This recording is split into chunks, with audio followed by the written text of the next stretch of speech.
व्याकरण। क्या पढ़ेंगे? व्याकरण। तो उससे पहले हम लोग पढ़ेंगे भाषा। क्या पढ़ेंगे? भाषा किसको कहते हैं? जैसे हम लोग बोलते हैं, आपस में बात करते हैं, मेरा मुंह से वाणी निकलता है ना? मेरा मुंह से जो वाणी निकलता है उसे हम लोग क्या कहते हैं? भाषा। तो साधारण भाषा हुआ। आप उसको डिफिनेशन करेंगे, जिसके द्वारा मनुष्य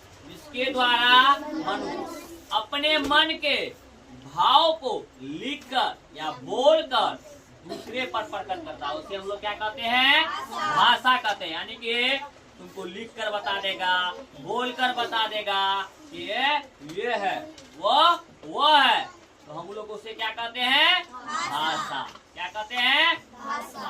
अब हम लोग पढ़ेंगे व्याकरण। व्याकरण उस शास्त्र को कहते हैं जिससे मनुष्य क्या होता है? शब्दों की विपत्ति शुद्ध लिखना और बोलना सीखता है, उसे हम लोग क्या कहते हैं? व्याकरण। व्याकरण से हम लोग क्या कहते हैं? शब्द को शुद्ध लिखना जानते हैं, शुद्ध पढ़ना जानते हैं, है ना? उसे हम लोग क्या कहते हैं? व्याकरण। और व्याकरण के होते हैं 3 प्रकार। क्या प्रकार होता है? 3 प्रकार। एक होता है वर्ण विचार, एक होता है शब्द विचार, एक होता है वाक्य विचार।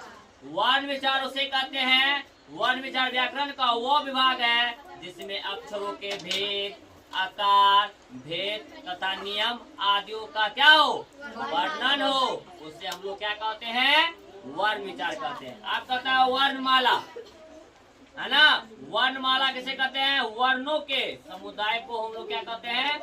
वर्णमाला कहते हैं। क्या कहते हैं? वर्णमाला। अब वर्ण है 2 प्रकार के। क्या प्रकार के होता है वर्ण? 2 प्रकार के। एक होता है स्वर वर्ण, एक होता है व्यंजन वर्ण। स्वर वर्ण उसे कहते हैं जो खुद से बोले जाते हैं। ऐसे वर्ण जो बिना किसी दूसरी अक्षर की सहायता से बोली जाए उसे हम लोग क्या कहते हैं? स्वर वर्ण। व्यंजन वर्ण जो स्वर की सहायता से बोली जाए उसे हम लोग क्या कहते हैं? व्यंजन वर्ण। तो स्वर वर्ण का कुछ उदाहरण है, जैसे ओ, आ, हर्षई, दीर्घई, री,